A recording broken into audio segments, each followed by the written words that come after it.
जिस प्रकार आज भी संगठन पहुंचे थे, अगर दोबारा भी बीजेपी द्वारा ऐसा कुछ सत्यपाल मलिक के साथ किया जाता तो क्या समर्थित? देखिए, सत्यपाल मलिक के लिए खून बहा देंगे, बता देता हूँ। फांसी पे चढ़ना पड़ा वो भी चढ़ेंगे, गोली खानी पड़ी वो भी खाएंगे, अत्याचार के विरुद्ध लड़ेंगे। ये भूल जाए बीजेपी के किसी तरह से उनके जुल्म को बर्दाश्त किया जाएगा। एक क्रूरता है हमारे देश के अंदर। अगर हम थोड़ा कानून पे जाएं तो गवर्नर का जो पद है वो बहुत ही सम्माननीय पद होता है। गवर्नर को कोई गिरफ्तार भी नहीं कर सकता, गवर्नर को और राष्ट्रपति। लेकिन यहाँ पे एक बड़ा सादा सा काम था कि उन्होंने खापों वाले और जो गवर्नर साहब उनको मिलना था, हमें भी उन्होंने बुला लिया था एक रूटीन की बात करने के लिए। और वो वहाँ कोई स्पीकर नहीं था, वहाँ पे कोई भाषण नहीं था, वहाँ पे कोई नारेबाजी नहीं थी और चार दीवारी के अंदर थे। लेकिन फिर भी इस तरह का करना कि टेंट उखाड़ देना, कुर्सियाँ उठा के ले जाना और गिरफ्तार कर लेना और गवर्नर साहब को भी गिरफ्तार कर लेना, कानून से परे। और बात क्या है? बात इतनी सी है कि उनका जो मकान उनके पास नहीं छोड़ा उन्होंने वो छीन लिया, जो उन सिक्योरिटी थी वो उन्होंने छीन ली उसकी।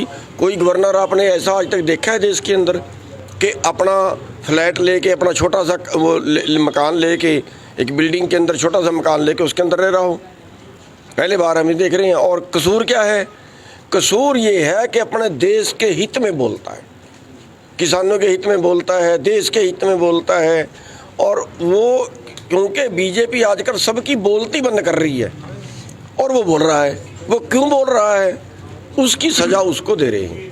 तो ऐसे प्रोग्राम उस पर रोक लगा देना, ऐसे गवर्नर साहब को इस तरह से उठा के मतलब थाने में ले जाना, उसके जो बाकी खापों वाले हैं सारे सम्मानित आदमी थे, वो में से तो कोई था नहीं, उनको इस तरह से थाने में ले जाना, इस थाने में फिर उस थाने में फिर उस थाने में, और जाके 30 किलोमीटर दूर पे किनारे बैठाना, वहाँ जाके उनको फिर बिठा के और फिर कहना चलो अब निकल जाओ यहाँ से। एक बयान जारी हुआ है कि हमने कोई गिरफ्तारी नहीं की गई उसके। अब देखिए, जुबान से बोलने से कुछ नहीं होता, वास्तविकता क्या है।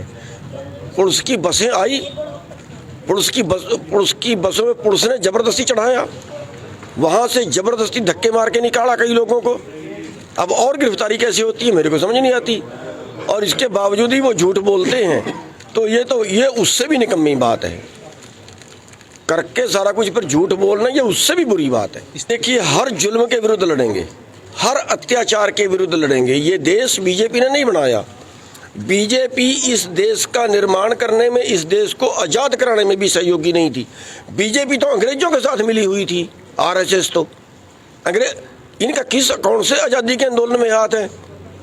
किसी आज़ादी के आंदोलन में हाथ नहीं, बल्कि देश को आज़ाद कराने वाले को तो इसने गोली मारी थी इन्होंने, महात्मा गांधी को। तो देश को आज़ाद कराने में कोई इनका हाथ नहीं। अब देश को बेच कर रहे हैं। जब आज़ाद इन्होंने नहीं कराया, निर्माण इन्होंने नहीं कराया, कुछ उसको बेच क्यों रहे हैं? क्या अडानी यही भारत है, या ये जनता जो खड़ी है ये भारत है? आज केवल 9 लोगों के पास 50 करोड़ लोगों के बराबर संपत्ति है। ये कौन सा दीन धर्म है? आज 33 किसान प्रतिदिन कर्जे में मर जाते हैं और कारपोरेट का जो कर्जा है वो जितना टोटल किसानों के ऊपर कर्जा है खेती के लिए, उससे 2 गुना कर्जा कारपोरेट का माफ़ कर दिया जाता है चंद लोगों का। ये कौन सा दीन धर्म है? आज 38 बेरोजगार रोज सुसाइड कर लेते हैं, 28 स्टूडेंट रोज सुसाइड कर लेते हैं। कौन सा देश बचा है? बोलेगा वो, आप कोई बोले भी ना, अरे भाई बोल लेंगे तो है ही। साहब, जिस प्रकार आज भी संगठन पहुंचे थे, अगर दोबारा भी बीजेपी द्वारा ऐसा कुछ सत्यपाल मलिक के साथ किया जाता तो क्या समर्थित? देखिए, सत्यपाल मलिक के लिए खून बहा देंगे, बता देता हूँ।